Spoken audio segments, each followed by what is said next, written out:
Vítajte na tomto kanáli, kde budeme rozoberať rôzne legendy a záhady z celého sveta. Dnes sa pozrieme na Madagaskar, ostrov preslavený svojou jedinečnou divočinou a tajomstvami skrytými v hlbinách jeho pralesov. Medzi cestovateľmi a dobrodruhmi sa už po celé generácie šepká o stvorení, ktoré je viac než len obyčajným obyvateľom dažďového pralesa. Je to predátor v bezprecedentnej podobe. Rastlina s chuťou na mäso. Ľudožravý strom z Madagaskaru. Toto botanické tajomstvo už po stáročia fascinuje prieskumníkov, vedcov a každého, kto sa odvážil vkročiť do hlbín džungle bez znalosti jej temných zákutí. Je tento strom len výplodom strachu a legendami opradeného folklóru? Alebo môže ísť o skutočnú anomáliu prírody? Predstava stromu, ktorý dokáže chytiť a skonzumovať človeka, vyvoláva zimomriavky. No hlboko v madagaskarskej divočine stále pretrvávajú šepoty o jeho existencii. Podľa legendy má tento strom mohutný, hrubý kmeň, z ktorého vyrastajú dlhé, hadovité liany či úponky. Na vrchole sa tyčí koruna listov, pripomínajúcich obrovské, lepkavé čepele alebo čeluste. Keď sa obeť priblíži, strom sa údajne pohne, jeho úponky sa obmotajú okolo koristi a začnú ju drviť. Z listov potom začne vytekať hustá, tráviaca šťava, ktorá postupne rozkladá telo nešťastnej obete.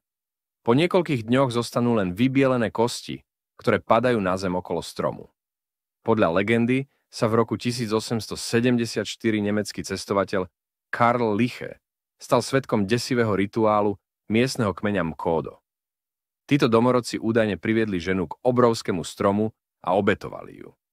Keď sa dotkla kmeňa, úponky sa prudko rozhýbali, ako keby ožili. Hrubé a lepkavé výhonky sa jej obmotali okolo rúk, nôh a krku, kým nezmizla v objatí stromu. Strom ju vraj pomaly dusil a jeho miazga vstrebávala jeho životnú energiu. Čo bolo ešte desivejšie, domorodci mali rituál, kde každý deň obetovali stromu jedného človeka. Buď to bola mladšia žena, či niekto zlý z kmeňa.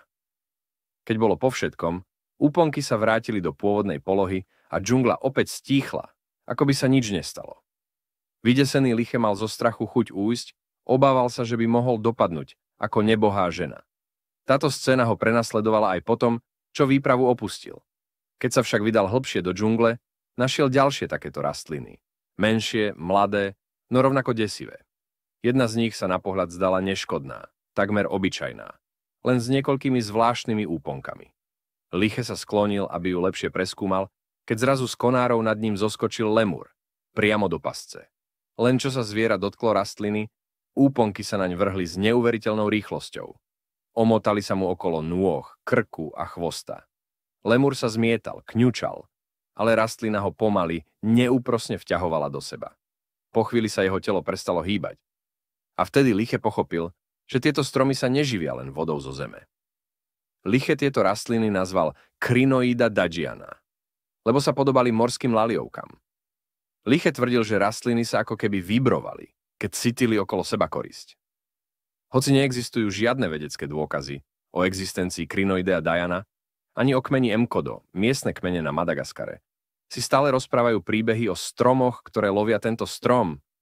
Nebol jediný, o ktorom sa tvrdilo, že sa pohybuje. Ale to si povieme v druhom videu. Ak sa vám video páčilo, dajte like a odber kanála.